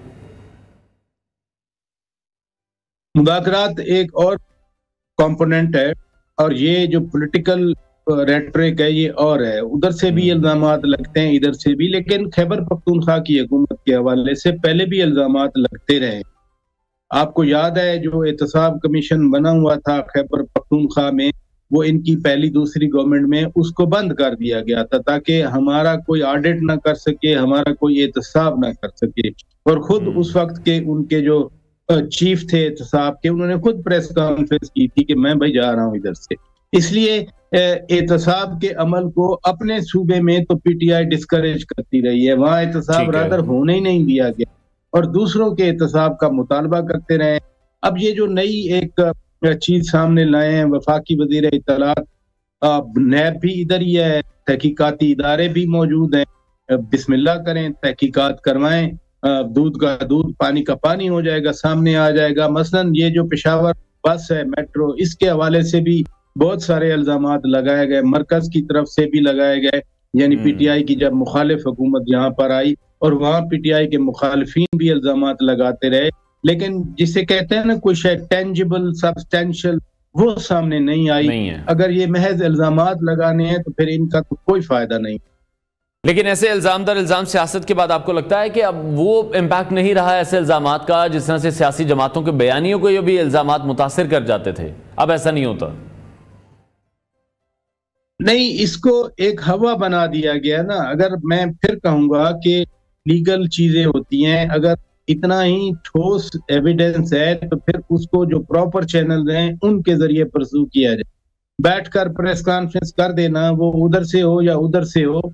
मसलन मियां साहब के खिलाफ तो जेआईटी भी बनी थी, वो जो उनका जितना भी उनके कंसर्न थे, बिजनेस कंसर्न थे या दूसरे थे, आपने उसको स्क्रूटनाइज किया और अल्टीमेटली अकामा की जगह, पनामा की जगह अकामा निकल आया और अकामा पे उनको उनकी हुकूमत खत्म कर दी गई। तो कहाँ से मामला शुरू हुआ था और कहाँ आकर खत्म हुआ था? और आज भी वो एक बड़ा क्वेश्चन है, वो जो अकामा की बुनियाद पर वजीर आजम को हटाना। अगर जुल्फकार अली भुट्टो शहीद की फांसी एक दाग है अदलिया पे, तो ये भी एक दाग रहेगा कि अदालत का क्या काम है एक मुंतखब वजीर आजम को इन फ्लिम्जी ग्राउंड पर घर भेजना, या जो एक्सरसाइज की गई जिसमें पूरी अदलिया भी इस्तेमाल हुई और उसमें सारे वो जो जेआईटी बनाई गई थी कंपोनेंट्स भी इस्तेमाल हुए। इसलिए पाकिस्तान की सियासत का ये अगली एस्पेक्ट है। अगर इल्जामात होते हैं, उनकी सेहत ठीक है यानी दुरुस्त है, एक्यूरेट है, वो जो प्रॉपर फोरम है वहां चलाया जाए, न कि सियासी जलसों में और प्रेस कॉन्फ्रेंसों में ये रेटरिक जो है ये सामने रखा है। ठीक है, लेकिन दूसरी तरफ आप किस तरह से देख रहे हैं बानी पीटीआई को, जब अदम एतमाद के बाद उन्हें घर भेजा गया, फिर उनकी तरफ से जो इल्जामात का सिलसिला शुरू हुआ और ये कहा गया कि सब कुछ अमेरिका की तरफ से किया गया है, अब भी हम देख रहे हैं कुछ ऐसा बयानिया अमेरिका से ही बनाया जा रहा है, उस पर क्या कमेंट करेंगे? अब पाकिस्तान तहरीक इंसाफ को उस पर एतराज नहीं है? नहीं, मैं आपसे यही बात कर रहा था कि ये इल्जामात होते हैं कि जब हुकूमत खत्म की जा रही थी तो इल्जामात लगाए गए, वो साइफर भी लहराया गया, वो रिजीम चेंज साजिश की गई, रिजीम चेंज कॉन्स्पिरेसी की बात की गई अमेरिका की तरफ से। फिर कहा गया कि नहीं नहीं, हमें लेटर ऑन वी लर्नड कि it was not United States that exported conspiracy to Pakistan, rather it was general Bajwa who exported conspiracy to United States. तो उससे तो यू टर्न हुए, उससे तो सारा कॉन्टेक्स्ट ही बदल गया। एब्सोल्युटली नॉट कहने की जगह आजकल यस, एब्सोल्युटली यस की रेजोनेंस आ रही है कि सारा कुछ अमेरिका ही करेगा। वो रिचर्ड ग्रेनेल हो, वो डोनाल्ड ट्रंप हो या कोई और हो, वो आएंगे तो यहाँ पाकिस्तान में तब्दीली लाएंगे। ये मोर और लेस आज का माहौल पीटीआई ने बनाया हुआ है कि सारी नजरें अब जनाब अमेरिका सरकार पे हैं कि सरकार आकर यहाँ तब्दीली लाएगी। पहले भी ये कनोटेशन गलत थी जब पहले अमेरिका पर इल्जाम लगाए गए थे, और अब भी कनोटेशन गलत है जो अमेरिका से उम्मीदें वाबस्ता हैं। पाकिस्तान के अंदर हम रहते हैं, पाकिस्तान का अपना आइन कानून है, देर से हो सकता है फॉल्टी भी हो सकता है, आप कह सकते हैं कि इंसाफ नहीं मिलता मुकम्मल तौर पर, लेकिन अमेरिका की तरफ नजरें उठाकर उनसे इंसाफ की तवक्को रखना, वो मदाखलत तो हो सकती है, इंसाफ हरगिज नहीं हो सकता। ठीक है, अब अभी 2 जनवरी को हम देख रहे हैं कि हुकूमत और पाकिस्तान तहरीक इंसाफ के दरमियान भी मुज़ाकरात होने जा रहे हैं। हुकूमत की तरफ से बारहा हमने देखा कि पेशकश की जाती रही कि मुज़ाकरात की टेबल पर आए, पाकिस्तान तहरीक इंसाफ मुज़ाकरात की टेबल पर आ रही है, तो हम देख रहे हैं हुकूमती जो वज़रा हैं उनका बयानिया एकदम से बहुत सख्त हो गया है। सियासत है ना, इसलिए सियासत में रेटरिक भी चलेगा। ये मैं लीगल और आईनी बातें नहीं कर रहा, अभी मैं सिर्फ सियासत की बात कर रहा हूँ। सियासत में रेटरिक भी चलता है, नारेबाजी भी चलती है, आप एक माहौल बनाते हैं और आप बैठते हैं विद एक्सट्रीम पोजीशन के साथ। लेकिन कुछ चीजें हौसला अफजा तो हैं। पीटीआई का खाली मुज़ाकरात की मेज पर आने का इरादा जाहिर करना, ये एक बहुत बड़ा चेंज है। पीटीआई ने जब से पीटीआई को ये 2011 के जलसे के बाद प्रमोट किया गया, उसके बाद पीटीआई के तो वो फलसफे में था ही नहीं किसी के साथ बैठना, किसी के साथ बात करना।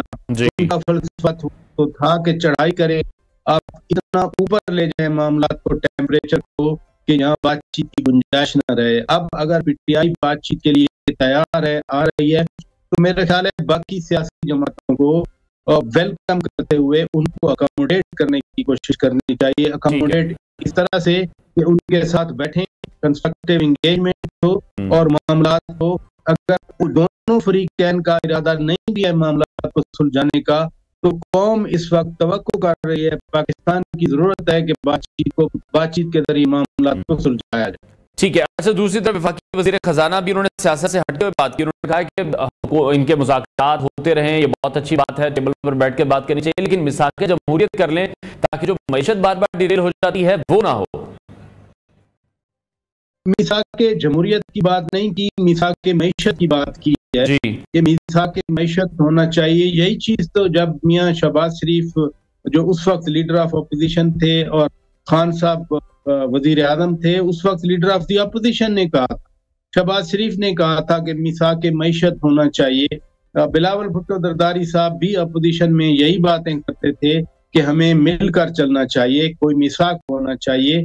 अब चूंकि फाइनेंस मिनिस्टर एक ऐसी पोजीशन है जो आप पूरा फ्लो देखते हैं कि मुल्क कहाँ खड़ा है, पैसे कितने हैं हमारे पास, कितना उधार देना है, कितना मजीद लेना है। तो अगर वो कह रहे हैं कि आप लड़ाइयां रखें, सियासी इख्तलाफ रखें, लेकिन मईशत पर सारे इनपुट दें और एक ही डायरेक्शन में जाएं, अनफॉर्चुनेट है बड़ा। आपको याद होगा IMF से पहला एग्रीमेंट पीटीएम गवर्नमेंट कर रही थी तो पीटीआई के फाइनेंस मिनिस्टर ने खत लिख दिया था कि न कर। फिर 25 मई 2022 को जब उधर से एक लॉन्ग मार्च लाया गया पेशावर में, उसी दिन UAE में IMF वाले बैठे थे, वो चले गए वापस। तो मईशत फिर खुदा न खास्ता कहा गया कि जी डिफॉल्ट कर जाएंगे, फिर कहा गया कि हम श्रीलंका बनने वाले हैं। वो उन तमाम मराइल से निकल आया। IMF के साथ पैकेज भी अब साउंड हो चुका है, सऊदी अरब, UAE, चाइना, पाकिस्तान के साथ। इस तनाज़ुर में कब तक बात देखा जाएगा? अगर हम मिलकर सारे पाकिस्तान के लिए अगर एक ही इशू पे हम कहें कि एक पॉलिसी है, एक डायरेक्शन है, सबका इनपुट आ जाए, तो यही मिसाक होता है और क्या।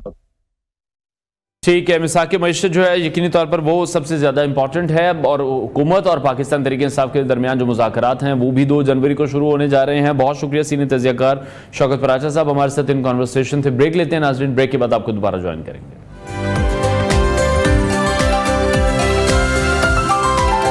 Welcome back to new Pakistan. नाज़रीन, पाकिस्तान में इस वक्त शादियों का जो सीज़न है वो अपने अरूज पर है। पाकिस्तान में शादियों का जिक्र हो तो रंगीनियां, धूमधाम और मुनफरिद अंदाज हमारी सकाफत का हिस्सा बन चुके हैं। लेकिन हम देख रहे हैं कि हैदराबाद से आने वाली एक वीडियो ने इस रिवायत को एक नई बुलंदी पर पहुंचा दिया है। हम बात करें कि ऐसी शादी की जहां दुल्हे के वालिद ने अपनी खुशी का इजहार करने के लिए गैर मामूली तरीका अपनाया, जिसके मनाजिर आप इस वक्त हमारी स्क्रीन पर भी देख रहे हैं। हवाई जहाज के जरिए नकद रकम की बारिश, ये वाकया सोशल मीडिया पर वायरल हो चुका है, जहां एक वीडियो में देखा जा सकता है कि एक तैयारा दुल्हन के घर के ऊपर से गुजर रहा है और लाखों रुपए फिजा से नीचे गिरा रहा है। नीचे जमीन पर मौजूद लोग ना सिर्फ ये मंजर देख रहे हैं बल्कि अपने मोबाइल फोन्स पर इसे रिकॉर्ड भी कर रहे हैं। वीडियो में कैप्शन के मुताबिक दूल्हे के वालिद ने यह तैयारा खास तौर पर किराए पर लिया ताकि वो अपनी खुशी का इजहार कर सकें।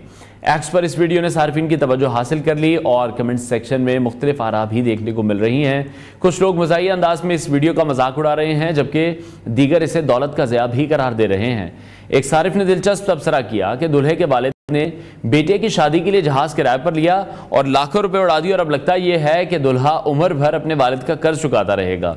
यह वाकया ना सिर्फ पाकिस्तान की शादियों की पुरतकल्लुफ रवायात को उजागर करता है बल्कि इस बात पर भी सवाल उठाता है कि क्या ऐसे मुजाहरे वाकई खुशी का इज़हार या फिर महज दौलत की नुमाइश की जा रही है। हमारे माशरे में जहाँ कई लोग बुनियादी ज़रूरियात पूरी करने से कासिर हैं, क्या इस किस्म के वाकयात मुआशरती नाहमवारी को मज़ीद नुमाया नहीं करते? आप क्या सोचते हैं कि क्या ये खुशी मनाने का एक मुनफरिद तरीका है या वसाइल की गलत इस्तेमाल की एक मिसाल?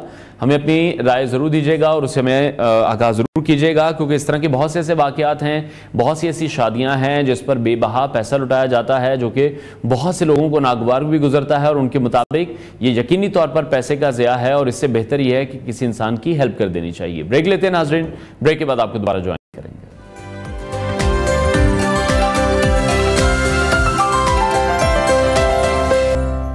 Welcome back to new Pakistan. नाज़रीन, पाकिस्तान के हुनरमंद अपनी सलाहियतों की बिना पर दुनिया भर में शोहरत हासिल कर रहे हैं और ऐसी एक मिसाल एक मेकअप आर्टिस्ट की है जो सिर्फ 10 मिनट में दुल्हन को तैयार करने की महारत रखते हैं। शादी के मौके पर दुल्हन की तैयारी एक ऐसा पहलू है जिस पर हर किसी की नज़र होती है। दुल्हन का मेकअप न सिर्फ उसके खास दिन को यादगार बनाता है बल्कि उसे कॉन्फिडेंस भी दिलाता है। ऐसे में अगर कोई मेकअप आर्टिस्ट इंतहाई कम वक्त में बेहतरीन नताइज दे तो ये वाकई एक हैरत अंगेज़ कारनामा है। आज हम बात करेंगे ऐसे मेकअप आर्टिस्ट की जिनके तेज़ तरीन मेकअप अपने टेक्निक के ज़रिए वो करते हैं, ना सिर्फ अपने क्लाइंट्स का दिल जीते हैं बल्कि इंडस्ट्री में अपनी एक मुनफरिद पहचान भी रखते हैं। ये कहानी ना सिर्फ आर्ट और हुनर की है बल्कि इस बात की भी है कि उनकी डेडिकेशन कितनी ज़्यादा है और मेहनत से कोई भी जो ख्वाब है उसको हकीकत में भी बदला जा सकता है। उनकी जो खिदमात हैं वो सिर्फ पाकिस्तान में नहीं बल्कि बैरून मुल्क में भी मकबूल हैं। वो दुबई, लंदन और न्यूयॉर्क में भी दुल्हनों को तैयार कर चुके हैं और उनके क्लाइंट्स में कई मशहूर शख्सियात भी शामिल हैं। हमें आज शो में ज्वाइन करें मेकअप आर्टिस्ट विकी हमारे स्टूडियोज में मौजूद हैं। विकी, बहुत शुक्रिया हमें शो में ज्वाइन करने के लिए। अस्सलाम वालेकुम, कैसे हैं आप? वालेकुम अस्सलाम, शुक्र अल्लाह का, आप ठीक हैं? Thank you so much first of all कि आपने इनवाइट किया और जितने भी देखने वाले हैं उन तक कुछ चीज़ें जो वो लोग जानना चाहते हैं वो हम बताएंगे। Thank you so much. आप बताएं। बिल्कुल ऐसी है, शुक्र अल्लाह का। अच्छा, ये जो 10 मिनट में दुल्हन तैयार करने वाला है, सबसे तो पहले मैं चाहूँगा ये फार्मूला क्या है, ये टेक्निक क्या है, किस तरह से ये मतलब आपने ईजाद की? देखिए, होता ही है कि जब हम काम कर रहे होते हैं और एक फ्लॉलेसली काम करते आ रहे होते हैं, सालों साल जब हम एक काम कर रहे होते हैं तो हमारी एक रूटीन बन जाती है। वो आपने सुना होगा कुछ टाइम पहले कि आंखों पे पट्टी बांध के कोई हेयर कटिंग करने वाले भी थे, इस तरह की बहुत सारी चीज़ें जो होती हैं। तो इसमें हम सारा क्रेडिट देते हैं हमारा जो एक एक्सपीरियंस होता है उसको, क्योंकि हमारी एक रूटीन बन जाती है। जैसे रोज़ाना हमने खाना बनाना है, खाना खाना है, अपनी केयर करनी, तो हमें पता होता है कि हमने रोज़ क्या करना है। इसी तरह मेकअप की फील्ड में भी यही होता है कि आर्टिस्ट जो होता है वो काम करता जाता है, उसे पता होता है कौन सा शेड कहाँ लगाना है, क्यों लगाना है, कब लगाना है, और बाकी चीज़ होती है कि आपकी जो एक वैनिटी होती है उस पर हमारा हाथ बैठा हुआ होता है, हमारी चीज़ों पे हमारा बहुत हाथ बैठा हुआ होता है। हमें पता होता है कि अब अच्छा स्टेप बाय स्टेप हमने चीज़ों को जो है ना वो डिस्ट्रीब्यूट किया होता है। अच्छा, पहले बेस लगानी है, फिर कॉम्पैक्ट लगाना है, फिर आई शेडो लगाना है, फिर मस्कारा लगाना है। इसी तरह करके स्टेप बाय स्टेप जो है हमारी एक रूटीन में हाथ जो है वो हमारा बैठा हुआ होता है। तो इसीलिए जब हमारे पास कोई क्लाइंट आता है तो हम क्या करते हैं कि हम उससे सबसे पहले हम उसका माइंड पहले रीड कर लेते हैं कि उससे चाहिए क्या एक्चुअली, क्योंकि जब हम वर्क कर रहे होते हैं तो उसमें जो नोकचोक होती है उसमें आप डबल माइंडेड हो जाते हैं। बहुत सारे लोगों ने ये कहा होता है, जो सेंसिबल लोग हैं वो ये कहते हैं कि आप ना इंटरप्ट ना कीजिएगा अपने कोई भी आर्टिस्ट को, या जो भी कोई कटिंग कर रहा है या कलरिंग कर रहा है तो आपने उसको डिस्ट्रैक्ट नहीं करना। जब आप उसको डिस्ट्रैक्ट कर देते हैं उसमें होता ये कि वो आपका जो काम होता है वो डबल माइंडेड आप खुद हो जाते हैं एंड में कि ये वही है या ये आपने अपनी मर्जी का किया है। तो इसी तरह हमारा जो होता है क्लाइंट जब भी ब्राइड्स आती हैं, जब भी मेकअप्स के लिए कोई आता है हमारे स्टूडियो में, सैलून में, तो हम उनसे सबसे पहले हम डिस्कस करते हैं कि आपको आया कौन सा लुक चाहिए, आप किस तरह का लुक जो है वो चाह रही हैं। तो इससे क्या होता है कि हमें बहुत हेल्प मिल जाती है कि उनका माइंड जो है वो क्या चाह रही है कि मैं अपने बड़े दिन पे, अपनी वेडिंग पे मैं कैसी लगूं या मेरी डिमांड्स क्या हैं। तो सबसे पहले जो चीज़ होती है वो आपने क्लाइंट का माइंड रीड करना है, वो हम कर लेते हैं। उसके बाद फिर हमें पता होता है कि हमने फ्लॉलेसली कैसे काम करना है, हमारी वैनिटी सेट होती है, हमारा हाथ जो होता है वो रनिंग में होता है। तो इस इसलिए हमारा ये जो फॉर्मूला है ना, ये 10 मिनट्स में मेरा, आगे मैं अपनी बात करूंगा, आई डोंट नो दूसरों का, लेकिन मैं इतना ज्यादा जो है ना वो मेकअप करते करते करते करते इतना ज्यादा फ्लॉलेस हो गया हूँ कि मुझे पता होता है कि मैंने 5 मिनट में भी मेकअप मैंने कर देना, वो कैसे करना है, हेयर डू कैसे करना है, क्योंकि हमारे पास टाइमिंग, बिकॉज आपको पता है कि I was from the start media makeup artist, तो उसमें ये था कि मुझे पता था कि हमारा अगर न्यूज है या हमारा करंट अफेयर है या टाइमिंग्स है जो लाइव का है, तो मुझे पता होता था कि मैंने 5 मिनट में कैसे करना है। समटाइम होता है बहुत सारी चीजें होती हैं, आर्टिस्ट लेट हो जाते हैं, एग्जैक्टली। तो अब हमारी वो वाली जो स्टार्टिंग थी वो अभी तक हमारे माइंड में है।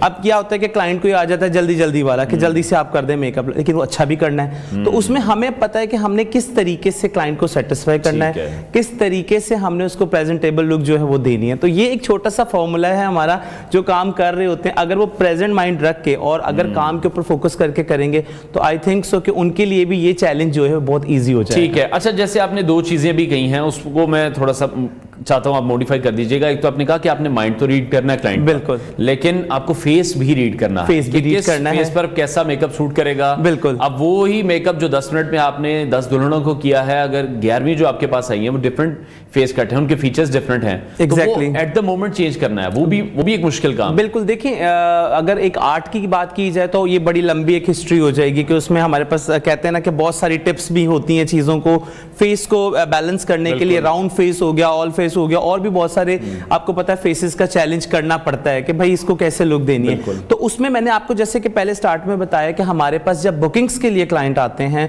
जब ब्राइड साथ होती हैं, तो हम फर्स्ट ऑफ ऑल उसी वक्त ही देख लेते हैं कि इनको लुक क्या करनी है, इन पे टाइम लगेगा, इनकी स्किन जो है वो डिस्टर्ब है या इनकी फाइन स्किन है, तो उसको देखते हुए ना हम पहले से ही प्लान कर लेते हैं कि इसको किस तरीके से हमने एक सेटल्ड करना है, एक लुक किस तरीके से हमने देना है। तो ये मैं कहता हूँ जब हम कोई भी अगर ब्राइड्स देख रही हैं, कोई भी लोग देख रहे हैं, मेरी यही कोशिश होगी कि सबसे पहले आप जिस आर्टिस्ट के पास जा रहे हैं, आप उसके पास जाके फर्स्ट ऑफ ऑल जो अपनी हिस्ट्री बताएं, आप स्किन पे क्या यूज कर रही हैं, आप कोई क्रीम्स यूज नहीं कर रही या आप कोई ट्रीटमेंट तो नहीं ले रही हैं अपनी स्किन का, जिसकी वजह से ये होता है कि सम टाइम ऐसा होता है कि बहुत सारी क्रिटिकल स्किन हमारे पास आ जाती हैं, जिसमें वो क्या होता है कि वो किसी ना किसी मेडिकल प्रोडक्ट्स को यूज कर रही होती हैं या स्किन के ऊपर कोई ऐसी हार्मोनिक चीजें जैसे कि फॉर्मूलाज हो गए या कोई क्रीम्स हो गई जो मार्केट में आम होती हैं, तो वो क्या होता है कि जब हम काम करने बैठते हैं तो हमें उस चीज में बहुत प्रॉब्लम आती है। ठीक है। वो क्यों आती है? क्योंकि उन्होंने हमें बताया नहीं होता।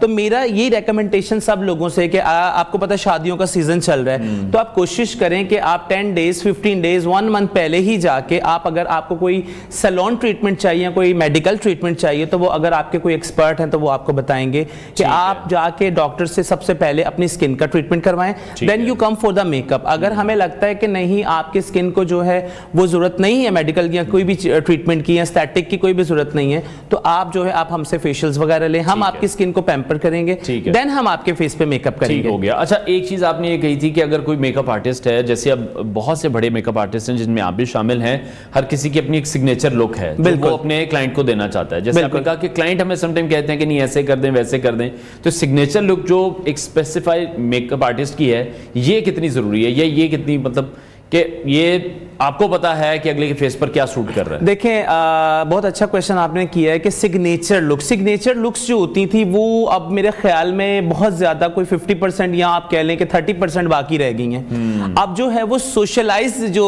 लुक्स है ना वो चल रही हैं कि करीना ने अपने उसमें क्या किया और हमारे जो आर्टिस्ट हैं उसमें मायरा खान ने क्या किया, कौन सी मूवी में उसने ब्राइडल लुक लिया। तो अब हम जो है टोटल डिपेंड कर रहे हैं सोशल उस पर जो मीडिया है कि हम पिक्चर्स लेके आ जाते हैं, हम रील्स लेके आ जाते हैं। देखें, हर जो चीज मेरे फेस पे सूट करेगी वो आप पे नहीं करेगी। एक पर्सनैलिटीज ब्राइडल्स की बता रहा हूं कि इसी तरह लड़कियां जो होती हैं वो कॉन्शियस हो जाती हैं कि हमने ऐसा ही दिखना है, लेकिन जब हम उनको वो चीज दे देते हैं वो कहती हैं वो वाली चीज नहीं आ रही। क्यों नहीं आ रही? कि आपकी पर्सनैलिटी, आपके फेस लुक, आपके कट्स जो है वो वैसे नहीं है। तो ये वाली चीजें जो होती हैं थोड़ा सा मैंने आपको पहले भी बताया कि कॉम्प्लिकेटेड कर देती हैं। ड्यूरिंग द मेकअप भी बहुत सारे ऐसे क्लाइंट्स होते हैं जो हमें थोड़ा सा तंग कर रहे होते हैं और स्टाफ को बेसिकली आपको पता पार्टी मेकअप्स भी होते हैं, ब्राइड स्टाफ की भी होती हैं जो बुकिंग्स मेरी नहीं होती, तो मैं वही चीज देख रहा होता है कि वो बहुत तंग कर रहे होते हैं कि आप अच्छा वही वाला लाइनर लगाएं। अब वो आंख का जितना मार्जिन हमारे पास होगा, हम लाइनर की शेप जो है वो आंख के अकॉर्डिंग करेंगे, कंटूर करना है हमने वो फेस के अकॉर्डिंग करेंगे, लिप कलर आप पे क्या सूट कर रहा है, आपका कलर कॉम्प्लेक्शन अगर डार्क है तो उस पर जरूरी नहीं है कि हम उस पर पिंक या कोई रेड कलर लगाएं। तो बहुत सारी ऐसी चीजें होती हैं। देखें, आर्टिस्ट और कलर कॉम्बिनेशंस को समझना ये हमारा काम है, ये आपका काम नहीं है। आप जब भी जाएं आप सिलेक्शन अच्छी कर सकती हैं, आप जाके, इसीलिए मैंने कहा कि आप 2 मीटिंग्स कर लें। अगर आप कॉन्शियस हैं अपने आपको लेके कि सामने वाला मुझे कैसे करेंगे, अपनी वेडिंग को लेके आप परेशान हैं, तो आप जाके उनसे 2 मीटिंग्स कर लें, या आप एक डेमो कर लें। आप अगर आपका कंफर्म बुकिंग है तो आप कहेंगे एक छोटा सा डेमो कर लें। लेकिन द थिंग इज, डेमो में भी क्या होता है, बहुत सारे लोग रेकमेंड करते हैं हम पहले तैयार होंगे। पहले जब आप तैयार होंगे आपके पास ड्रेस वो नहीं होगा, आपके पास ज्वेलरी वो नहीं होगी, आपकी प्रॉपर तैयारी वैसी नहीं होगी, तो फिर भी वो वाली लुक नहीं आ सकेगी। तो थोड़ा सा आप अपने आर्टिस्ट पे डिपेंड करें। आप देख रहे हैं, आपको पता है सोशलाइज ब्रॉड माइंडेड लोग हैं, आप देख रहे होते हैं चीजों को सोशल मीडिया पे किस तरीके से, किसका काम क्या है। एवरीडे लोग पेजेस चेक कर रहे होते हैं कि आज इनका नया काम क्या है, आज इनका नई लुक्स क्या है। तो आप टोटली डिपेंड उस चीज पे करें। लेकिन ये जो 10 मिनट में आप दुल्हन तैयार कर रहे हैं, आपने तो शौहरों की जिंदगी आसान कर दी है। मतलब अब तो पार्टी मेकअप तो इसका मतलब वो तो 5-6 मिनट में ही हो रहा होगा। अब जैसे उनको शिकवे होते हैं ना, गिले होते हैं कि जी तैयार होना था तो वो 3-3 घंटे लग रहे हैं। बिल्कुल, मेरा ख्याल है वो बहुत ज्यादा मिनिमाइज हो गया। वो होता यूं है कि देखिए, मुझे ना एक वो आगे कि समटाइम ऐसा होता है कि लेट हो जाते हैं, शौहर नीचे खड़े होते हैं, वो बच्चा बार बार ना फोन कर रहे होते हैं, बार बार आ जाए नीचे, आ जाए नीचे, आ जाए। तो ये चीजें हमें फेस कर करके ना, एक चीज मैं भी यही देखता हूँ कि मुझे पता होता है कि फिर वो मेरा ही काम होता है, फिर वो स्टाफ का काम नहीं होता है। समटाइम होता है कि बुकिंग्स ले लेते हैं, लेट पहुंचते हैं, बहुत सारी प्रॉब्लम्स आती हैं। उसमें होता है क्या कि वो शौहर नीचे वेट नहीं करते। आपको पता है 3 घंटे 2.5 घंटे सैलून के बाहर खड़े होना या गाड़ी में बैठना, आपको पता है वो एक बंदा वैसे ही थोड़ा तंग आ जाता है। तो उसमें यही होता है कि हमने ये चीज आसान बनाई हुई है कि हमारे पास अगर आप आएंगे तो हम 10 मिनट में आपका भी मेकअप कर देंगे। ये जबरदस्त है। अच्छा, 10 मिनट में दुल्हन तैयार करने की जो आपकी सलाहियत है, आपने काफी मुल्कों में भी काम कर रहे हैं। जी। बाहर किस तरह से लोग इसको अप्रिशिएट कर रहे हैं? देखिए, बाहर भी जो हमने ज्यादातर काम किया, आपको पता है कि इतना वो नहीं होता हमारे पास कि अगर कोई स्पेशलाइज चीज हो तो हम जाके, कोई रिलेटिव्स हो, कोई फ्रेंड्स हो, तो उनके लिए हम वहाँ पे स्टे भी करते हैं। आपको पता होता है हमारी भी ड्यूरिंग द बिजी रूटीन के तहत जो हमारी जो एक्सपीरियंस था ना ब्राइडल मेकअप का, ये हमारा रैम्प शोज से होता है। जब मैंने दुबई में 2-3 साल पहले भी रैम्प शोज वगैरह तो हमारे चल रहे होते हैं, उसमें आपको पता है फास्टर काम करना होता है कि आप 10 डिजाइनर के आपने आउटफिट्स पहनने हैं, उसमें आपने क्या करना होता है कि मेकअप चेंज करने, बाल चेंज करने। तो ये हमारी जो प्रैक्टिस होती है ना, ये मैंने आपको बताया कि हमारी पहले ही हुई है इस चीज की। तो उसमें क्या होता है कि अगर हम आउट ऑफ स्टेशन भी काम करें, आउट ऑफ कंट्री भी काम करें, तो हमने फौरन काम करना है और हमें पता है कि हमने कितनी देर में रेडी करना है। तो हम पूरा एक प्लान जो होता है वो पूरा बना लेते हैं कि अच्छा बाल कितनी देर में बनेंगे, हमने मेकअप कितनी देर में करना है, हमने नेल्स कितनी देर में करना है। तो ये सारी चीजें जो होती है बैक टू बैक 3 लोग लग जाएं, 4 लोग लग जाएं, जो एक्स्ट्रा सर्विसेज होती हैं वो कर रहे होते हैं। एग्जैक्टली। तो उसमें क्या होता है कि हम और जल्दी काम क्लाइंट का जो वो आसान कर देते हैं। ठीक है, बहुत शुक्रिया मेकअप आर्टिस्ट विकी, हमारे साथ इन कॉन्वर्सेशन थे। और जिस तरह से ये मैं तो इसको टेक्नोलॉजी कहूंगा कि उनके पास है 10 मिनट में दुल्हन तैयार करने की। This is the first time कि मैंने भी इस बारे में सुना है, लेकिन फिर भी बहुत बेहतर है उन दुल्हनों के लिए भी और उनके हस्बैंड्स के लिए भी जिनको घंटों इंतजार करना पड़ता था। आगे बढ़ते हैं नाजरीन, कुछ बात करते हैं टेक्नोलॉजी के हवाले से, जहां दुनिया में टेक्नोलॉजी की तेज रफ्तार तरक्की ने हर शोबे में इनकलाब बरकरार कर रखा है। और हालिया दिनों में हमने देखा कि इसका एक शानदार मुजाहरा भी हुआ है जिसने सबको ही हैरानकुन अंदाज में मुतासिर किया है। एक अमेरिकी कंपनी ने दुनिया का सबसे बड़ा ड्रोन शो करके न सिर्फ आलमी रिकॉर्ड कायम किया है, बल्कि एक नई टेक्नोलॉजी की सतह पर जाकर हमें हैरत में डाल दिया है। ये मनाजिर आप न्यूज़ की स्क्रीन पर देख रहे हैं।